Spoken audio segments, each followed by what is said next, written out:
This week, we are back with the second episode of Sports Slice, and we're breaking down some of the surprises of the draft. The WNBA preseason just started, and also some crazy stuff that occurred over in the long-distance running part of sports. So starting off, though, like I said, there was some crazy things that occurred during the draft this past weekend. First off, starting day one of the draft, Ty Simpson was drafted 13th overall by the Los Angeles Rams. Now, I think there was a consensus that Ty Simpson was probably going to go in the first, not necessarily to the Rams. That was a little bit of a surprising factor. I think most people probably assumed that he was going to go to the Jets or the Cardinals, trading back up into the first, if not fall into 34. I think 34 was a safe spot. Everybody kind of assumed that if he was there, the Cardinals were taking him. However, the Rams decided, hey, he's here at 13. We need a quarterback of the future after Matthew Stafford retires. Let's go and get our guy.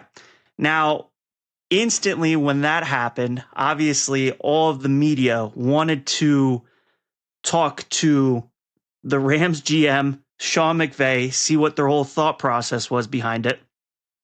And there's a clip that has gone viral of Sean McVay, what people are saying, visibly upset. Now, I don't actually think that he's upset about the pick. I think this is a great pick for the Rams. They got their quarterback of the future. What I think is going on is you've got Sean McVay, who's now super stressed in the fact that all offseason he was telling his team, hey, we're just one piece away from making another Super Bowl run. We're one piece away from finally, hoisting another Lombardi trophy. And then you go and draft a quarterback in the first round to replace your future Hall of Fame quarterback. Now he's got to go back and explain to the team again, hey, yeah, we're still one piece away, yada, yada. We needed to do this to set up the team for future years. And now it's the fact of him trying to convince some guys that may not be on the roster in 3, 4, 5, 6, 7 years to buy into what they're doing now, even though, like I said, they just drafted a quarterback in the first round when they could have taken an offensive lineman. They could have gone defense. They could have done a million different things. So this whole concept that Sean McVay's not happy with the pick, I completely disagree with. It's opened up a whole new situation, and now we've seen, Matthew Stafford and his agent are trying to get a contract extension. There's different ramifications that now are occurring because of this. So it'll be interesting to see going forward. But like I said, it's not a situation of Sean McVay is upset. It's just, it's caused a whole new situation that I think the Rams will be able to work through. But the thing that's even more surprising than Ty Simpson going 13th was a guy who I was talking about last week, Garrett Nussmeier, LSU quarterback, fell all the way to the 249th pick in the draft to the Kansas City Chiefs. Now, obviously, as we've heard, there was some injury concerns. He had a cyst on his spine that apparently was causing the oblique issues. That's a 3 to 4 week recovery. It appears that teams are super concerned about this for him to fall all the way to 249 because he's a first round talent. There's a graphic that ESPN had posted at the beginning of this season that had 6 quarterbacks, and 3 of them are still playing another year in college, and the other 3, those being Cade Klubnik, Garrett Nussmeier, and Drew Aller, all were supposed to go in the top 16 according to this graphic. None of them were anywhere near close to that, with Garrett Nussmeier, like I said, falling all the way to 249, having 9 quarterbacks picked before him, including NDSU's Cole Payton, who was drafted by the Eagles, making it the second time the Eagles have drafted an NDSU quarterback. You got to feel for Garrett. Like I said, injury concerns, didn't have a good season. What transpired with the whole Chip Kelly situation, but even more so concerning for the Garrett situation, you've got Diego Pavia, another quarterback that First off, Diego Pavia was a Heisman finalist. Garrett Nussmeier was viewed as a Heisman hopeful at the beginning of the year, but Diego Pavia didn't even get drafted. And as of right now, he's not on any roster. If I'm Diego Pavia, who doesn't have any representation, he's representing himself, I'm reaching out to the UFL and proving to teams in the NFL, hey, I can play at a professional level. I think Diego Pavia's got the talent to do it. Maybe he doesn't fit the mold of a prototypical NFL quarterback because of his size, and maybe his attitude is causing some issues with teams and they don't want to touch him. But he's got the talent. The talent is there. You go to the UFL, there's teams that need a quarterback in the UFL. I mean, look at the Birmingham Stallions. You go to the UFL, you light up the UFL, and then you come back to the NFL, a year later, right? The whole thing with Garrett Nussmeier, and I keep going back to him because teams were so concerned, it seems like, about this shoulder issue. His own dad's team. I mean, if you guys don't know, Garrett Nussmeier's dad is the offensive coordinator of the New Orleans Saints. They passed him up 4 times, in the 6th round? Or the 5th round. So it's obviously there's something there. But on the same situation, Dermod McCoy from Tennessee, the corner, slipped only to 101 with a torn ACL in 2024. That's healed. But he didn't play this past year in 2025 because I guess there was some degenerative knee issue going on. And apparently it's been reported that there was a bad bone plug in his knee. Those seem significantly more concerning than a cyst, right? There's a chance that McCoy, now again, healthy, he's a first-round guy, but there's a chance that he doesn't play a snap in the NFL. Garrett Nussmeier has a legitimate chance of playing week 1 and starting week 1 for the Chiefs if Patrick Mahomes isn't healthy. And I think that's something that's not really being talked about enough right now, is if you take all these quarterbacks that were drafted, all the 9 quarterbacks that were drafted before Garrett Nussmeier, he's probably got the best chance to start out of all of them. So, it's fascinating that he fell so far, and you've got a situation, like I said, where there's a guy that might not even be able to play that was drafted 148 picks before him. I don't know. But transitioning over to the other sport and the other league that is just now starting back up, the WNBA. Preseason started on Saturday. We've saw the return of not only Caitlin Clark, but Sophie Cunningham of the Indiana Fever, as the Fever were playing the New York Liberty on Saturday, and they actually won 109-91. Now, it's preseason. You can't really hold a lot in the preseason because, these teams are, emptying the benches, third quarter, middle of third quarter, early fourth quarter. So, you're seeing some girls that maybe won't normally get a lot of playing time play. But regardless, Caitlin Clark and Sophie Cunningham played really well. Sophie Cunningham in particular had 13 points in 14 minutes, was 3 of 6 behind the 3-point line. The Fever are good. The Fever are really good. And if Caitlin Clark can stay healthy and that core roster can stay healthy, we may be able to see an Indiana Fever deep run into the postseason. We kind of saw it this past year, even with, kind of a JV roster that they were throwing out there towards the end of the year. On the other part of the league, Chicago was playing Phoenix, and Chicago lost. Obviously, we've seen a lot of changes to Chicago's roster with trading away Angel Reese. The biggest name that hasn't really been talked about for quite some time, Haley Van Lith, college superstar, kind of just sat on the bench all of last season, had 16 minutes. She had 20 points, played a really good game. She's going to have to step up big for Chicago, I think, this upcoming season if Chicago wants to, contend for a playoff spot. Chicago's still not in that position where, they could make a deep run into the postseason, at least as of right now. But it's at least if you're Chicago as an organization, you're looking at Haley Van Lith's performance from Saturday, and you're saying, hey, this is really promising. So, let's see, what she does is through the rest of the preseason, and going from there, hey, maybe she ends up having a really good regular season. Now we're going to my favorite part, the slice of unbelievable. It's going to be our shout out of the week. Now, I kind of mentioned it before. This isn't going to be a shout out to an NFL player or a guy that just got drafted or somebody in the WNBA or in baseball or anything like that. This week, we are going to the world of marathons. Now, I don't know about you guys. I've never ran a marathon. Gonna have to at the end of this year.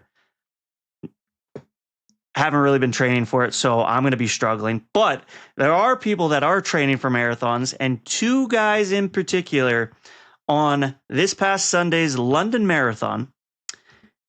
One from Ethiopia. His name is Yomif Kalacha. I might have mispronounced that. And Kenya's Sebastian Soe. Both broke the 2-hour barrier for a marathon. Yomif ran his marathon in 1 hour and 59 minutes and 41 seconds. And Sebastian ran his in 1 hour and 59 minutes and 30 seconds, marking the first two official marathon runners to ever break the 2-hour barrier. This is unbelievable. This is something that a lot of people at one point viewed as something that could never be done. There was a campaign that Nike ran all the way back in 2016 called Breaking 2, which was literally all about this, breaking the 2-hour barrier. And they came really close.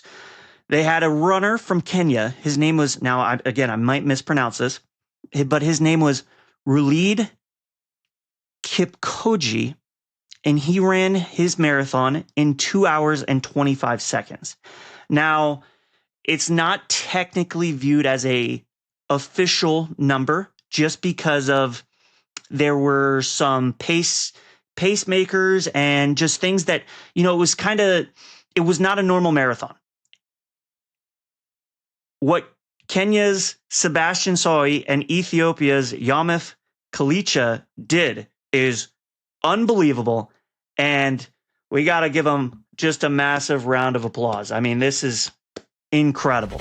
Coming up next, we have a close personal friend of mine, a guy that I have known since I was in high school. We had the same quarterback coach, trained together for a super long time.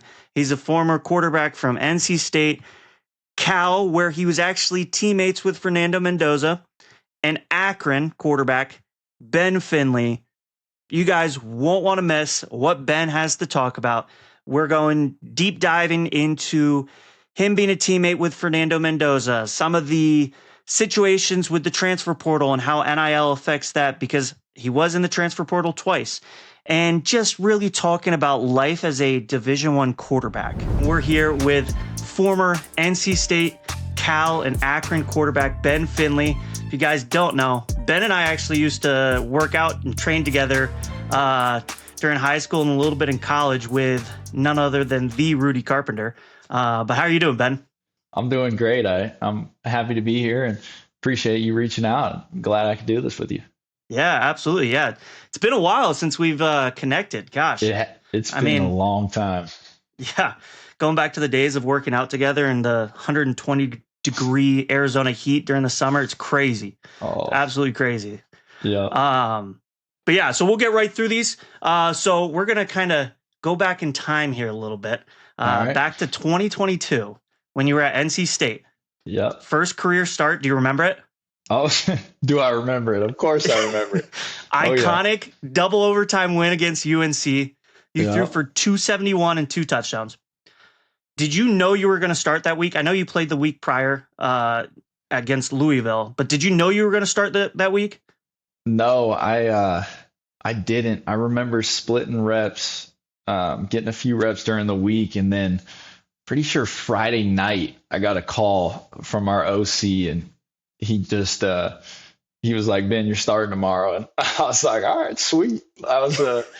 It was honestly such an awesome position to be in because we were trying to salvage a decent season, and we were going through injuries in the quarterback room, and we kind of hit a point where it was like, all right, let's throw our 4th string quarterback in there, and if we lose, then we can just say, hey, it was our 4th-string quarterback. But if we win, then it's, man, look how great our coaching is. So, I knew what position I was in, and I had zero pressure going in, and that's kind of why I played the best game of my career, is because there was no weight on my shoulders, and I had the trust in my teammates. And yeah, that was an awesome night for sure.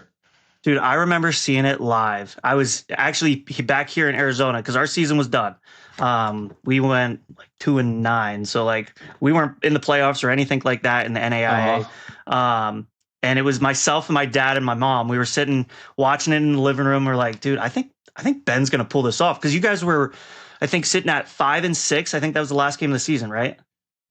Were we 5? I thought we were. I think we were like 7-4. I can't remember, but yeah, we. Yep. I remember UNC was ranked like 17, but they didn't deserve that ranking at all. But they they lost some terrible games late in the season. But yeah, we just went into, honestly, playing at UNC. It's kind of like an extra home game, because for some reason, like every year, it's like 65-70% NC State fans. It's wild. Like nobody cares about their football over there. So, dude, NC State fans are legit too. They travel so well. Yeah, and it's only like 25 minutes up the road. We call it Carter Finley West, which is kind of funny, which is our home stadium. That's awesome. Yeah. So after that season, though, so you started the game against Maryland, the bowl game. Yep. After that season, you entered the transfer portal. Yep. For maybe fans that obviously haven't been in your shoes, what is it like being in the transfer portal? And maybe like, what are some misconceptions going on about the portal? So after that season, you entered the transfer portal. And for fans that haven't been in your shoes, what was it like entering the transfer portal? And maybe what are some of the misconceptions about the portal going on right now? When actually every time I enter the portal, it was completely blind. And, it's definitely not, a lot of people advise against that, because as much as people say there's not stuff going on under the table, there 1000% is. And kids have their destination lined up for sure. But I was at a point in my career, after my NC State run and just kind of the late season, first start, win versus UNC, Maryland bowl game, I had some film. And so I was pretty confident that I was going to be able to find a place. And I had a decent amount of schools reach out. And, but yeah, I really didn't have any sort of, home prior to entering the portal. It was completely blind. And I think a lot of people, they know what's going on. And especially now, it's so different from when I was in college and with NIL and the entirely new landscape. So honestly, these kids probably got their money before they even enter the portal now. Right. Nowadays. You have no clue. It's such a fishy business scheme right now. It's crazy. Mm-hmm. What were some of the other teams that reached out that first time you were in the portal? So that first time I was in the portal, I was actually deciding between James Madison and Cal. And, I'm not one to like look back and say, oh, I should have, went to this other school. But those were my final two options. And it was actually Kurt Signetti was still there. And, I liked both schools pretty equally, but just the fact that Cal was so close to my hometown in Arizona. And I also knew that the Pac-12 was kind of coming to an end, and I thought it'd be fun to be playing in the last year of the Pac-12, which was really fun, especially seeing some of those environments, and it was crazy. It was really fun. Right. You kind of just touched on it. What was maybe your favorite stadium to play in? And if different, what was the most memorable atmosphere to be in? Doesn't have to be a Pac-12 school. I know you've kind of played, all across the country. Memorable and favorite atmosphere that I personally played in had to be Ohio State in 2024 when they won the Natty.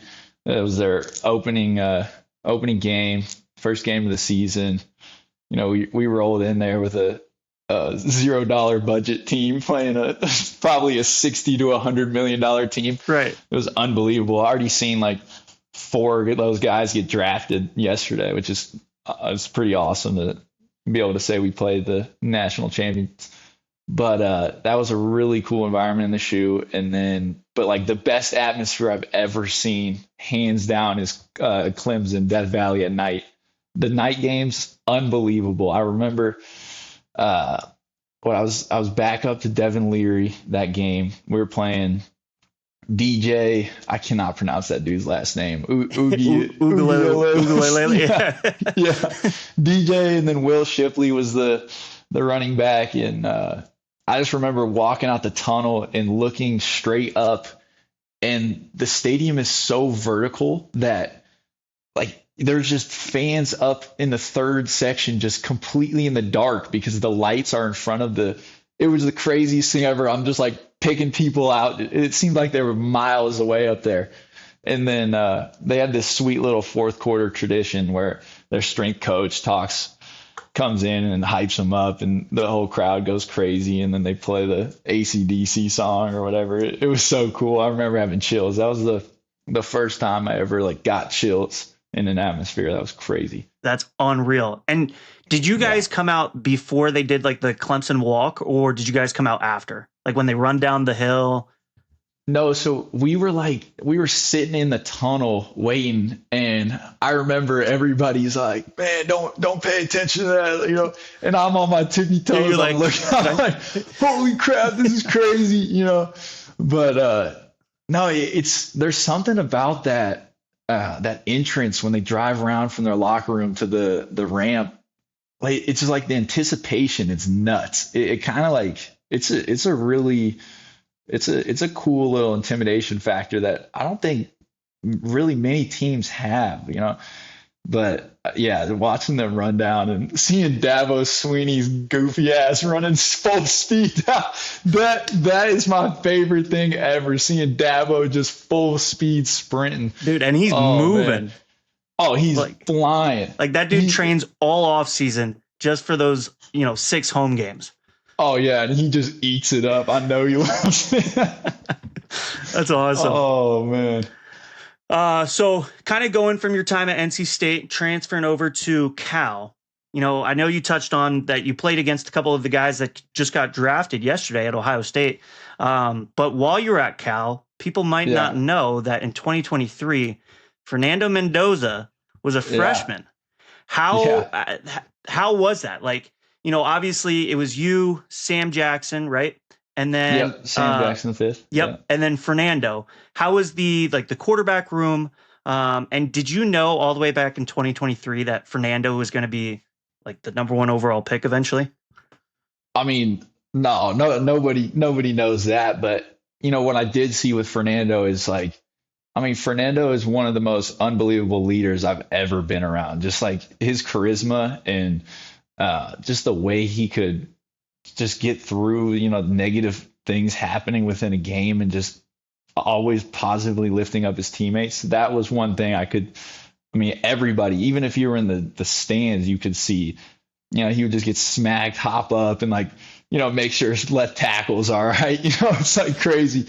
But no, he unbelievable leader, very accurate. Like he could make all the throws. But yeah, at the time, the coaching staff and early on in the season, everybody was just kind of pushed him off to the side, and it was Sam and I's show. But it was just such a weird QB room because we had so many different. Sam was the most athletic quarterback, unbelievable on his legs, and he still had a crazy good arm. And then we had me, who's just kind of like a pocket passer, just throw, occasionally run. And then Fernando, who's just sitting back there like a statue, he's like Ben Roethlisberger in the pocket, not moving, just getting nailed, just making all the throws. But yeah, it was really fun. And, I learned a lot from Fernando, and seeing him get drafted last night was awesome. And I'm really happy for him and his family, especially. And, I know his journey was,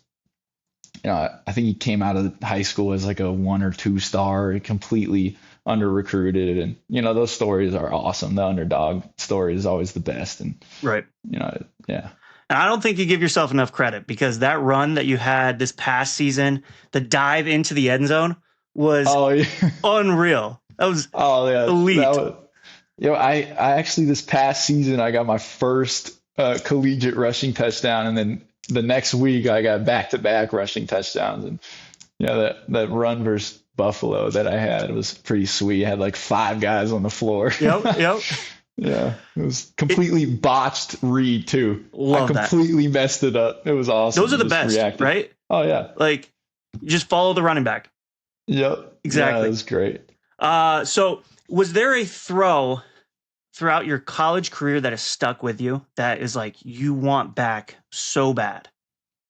Oh yeah, 100%. South Carolina. It was.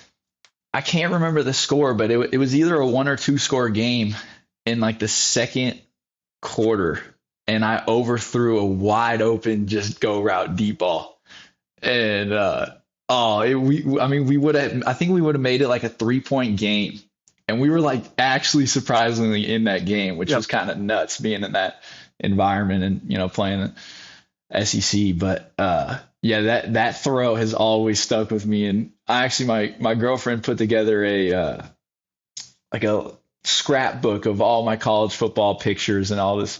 And there's a picture of me in South Carolina throwing the ball, and I could tell just based on like my shoulder angle that it was that's throw. The one. And I can't look at that page. I'm like, oh no, that's the throw. We'll just skip that one. We'll skip it. Yeah, no, but yeah. I mean, I don't really remember a lot of them, but for some reason that one just stuck with me because I also do remember Joe Moorhead, our head coach, just being so mad. Yep. I mean, he couldn't the entire game. I could hear him mumbling in my helmet, "If we would have just completed that go ball."